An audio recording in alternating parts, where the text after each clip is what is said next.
চলতি বছরে বিহার বিধানসভা ভোট, তার আগেই জানে শেষ হয়ে গেলেন বিহারের এক বিজেপি নেতা। যেখানে বিজেপি সরকার ক্ষমতায় রয়েছে সেখানেই কিনা বিজেপি নেতাকে প্রকাশ্যে শেষ করে দেওয়া নিয়ে প্রশ্ন উঠে গিয়েছে। জানা গেছে 6 বছর আগে তার ছেলেকেও নাকি ঠিক একইভাবে মারা হয়েছিল। বিজেপি নেতাকে তার বাড়ির সামনেই রাতে গুলি করে চম্পট দেয় দুষ্কৃতীরা। ঘটনাস্থলে মৃত্যু হয় তার। ভোটের আগে এই ঘটনায় বিপাকে পড়েছে নীতিশ কুমারের প্রশাসন। জানা গিয়েছে মৃত ওই বিজেপি নেতার নাম গোপাল খেমকা। তিনি পেশায় একজন ব্যবসায়ী। বিহারের পাটনার গান্ধী ময়দান থানা এলাকায় পানাচে হোটেলের কাছে একটি আবাসনে থাকতেন। শুক্রবার রাতে অন্যান্য দিনের মতোই কাজ সেরে গাড়িতে করে বাড়ি ফিরছিলেন গোপাল খেমকা। তার গাড়ি যখন বাড়ির খুব কাছে আসে ঠিক সেই সময় বেশ কয়েকজন দুষ্কৃতী তাকে লক্ষ্য করে হঠাৎ গুলি চালায়। এরপরে আততায়ীরা সেখান থেকে চম্পট দেয়। গুলি লাগতেই মাটিতে লুটিয়ে পড়েন ওই বিজেপি নেতা। কিছুক্ষণের মধ্যেই তিনি মারা যান। বিজেপি সরকার ক্ষমতায় থাকতে কি করে ওই বিজেপি নেতাকে প্রকাশ্যে গুলি করে দুষ্কৃতীরা পালিয়ে গেল তা নিয়ে প্রশ্ন উঠে গিয়েছে। পুলিশ প্রশাসন কেন কিছু করতে পারল না তা নিয়ে প্রশ্ন উঠতে শুরু করেছে। পুলিশ জানিয়েছে এই ঘটনার সঙ্গে বড়সড় কোনো ষড়যন্ত্র রয়েছে। ঘটনাস্থলে পুলিশ এসে দেহ উদ্ধার করে ময়না তদন্তে পাঠায়।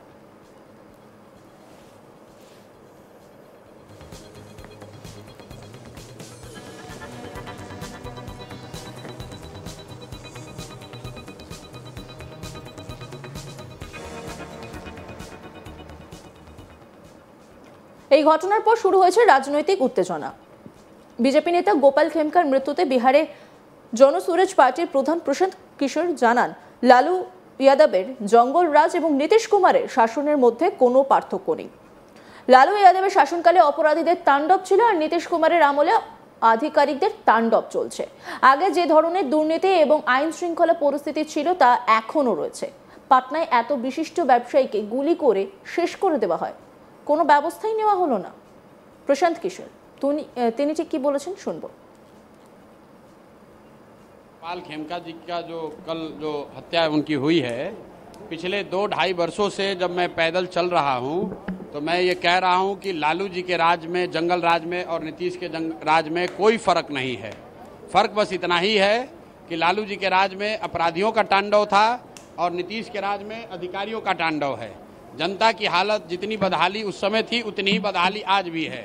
जिस तरह का भ्रष्टाचार, जिस तरह का लॉ एंड ऑर्डर का सिचुएशन पहले था, आप देख रहे हैं कि पटना में इतने बड़े व्यापारी को सरेआम लोग आकर गोली मारकर चले जाते हैं और कोई उस पर कोई कार्रवाई नहीं। कल ही सिवान में 3 लोगों को गोली मार दी गई, उनको तलवार से मारने के बाद काट दिया और बाकी जो लोग बच गए उन पर गाड़ी चढ़ा दिया। ये तो रोज की बात है।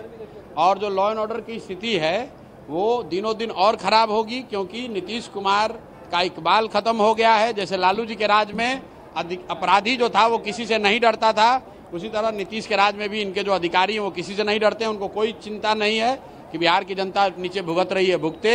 लॉ एंड ऑर्डर हो, भ्रष्टाचार हो, अधिकारियों का राज है, जैसे मन है वैसे चला रहे हैं। বিহারের উপমুখ্যমন্ত্রী বিজয় সিনহা বলেন, এই ঘটনা দুঃখজনক এবং দুর্ভাগ্যজনক। যে দায়িত্বজ্ঞানহীন কর্মকর্তারা এই ঘটনায় পদক্ষেপ নেননি তাদের জবাবদিহি করা হবে।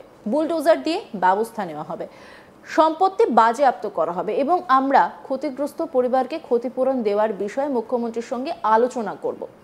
উপমুখ্যমন্ত্রী বিজয় সিনহা ঠিক কি বলেছেন শুনব। दुखद दुर्भाग्यपूर्ण है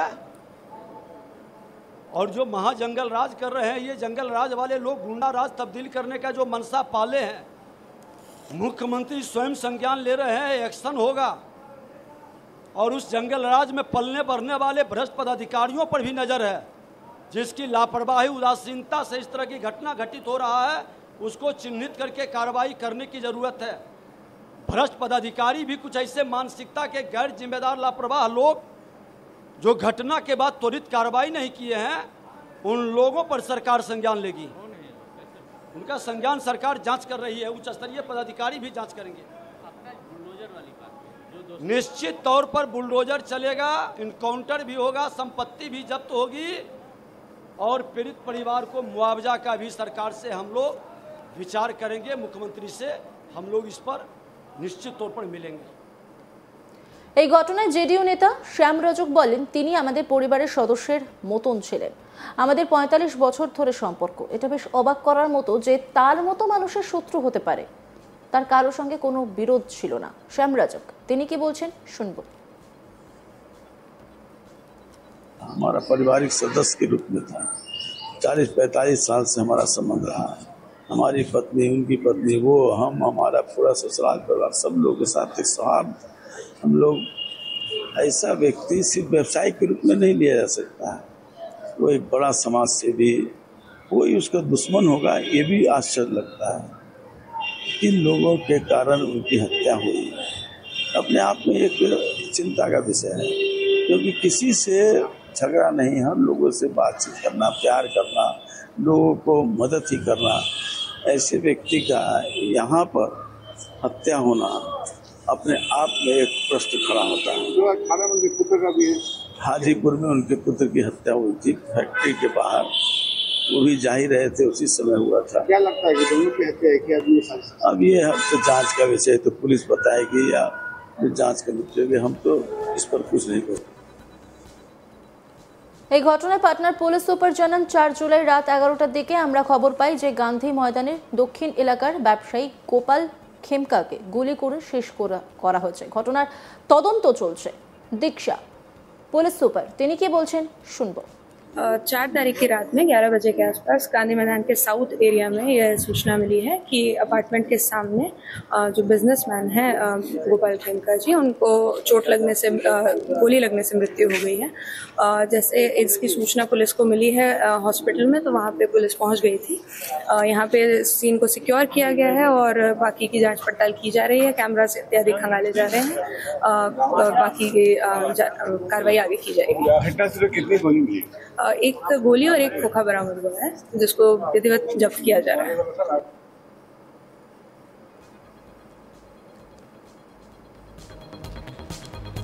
বিজেপি সরকার ক্ষমতায় থাকতে কি করে ওই বিজেপি নেতাকে প্রকাশ্যে গুলি করে দুষ্কৃতীরা পালিয়ে গেল তা নিয়ে প্রশ্ন উঠে গিয়েছে। পুলিশ প্রশাসন কেন কিছু করতে পারল না তা নিয়েও প্রশ্ন উঠতে শুরু করেছে। পুলিশ জানিয়েছে এই ঘটনার সঙ্গে বড়সড় কোনো ষড়যন্ত্র রয়েছে। ঘটনাস্থলে পুলিশ এসে দেহ উদ্ধার করে ময়না তদন্তে পাঠায়।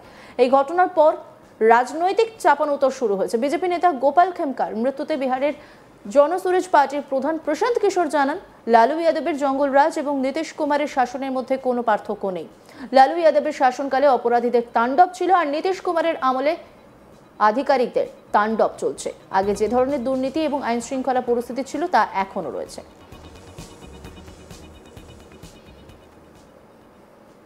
অন্যান্য খবরের আপডেটের জন্য অবশ্যই নজর রাখুন আজ তাক বাংলার ইউটিউব স্ট্রিমিংয়ে। লাইক, কমেন্ট, শেয়ার এবং সাবস্ক্রাইব করতে ভুলবেন না।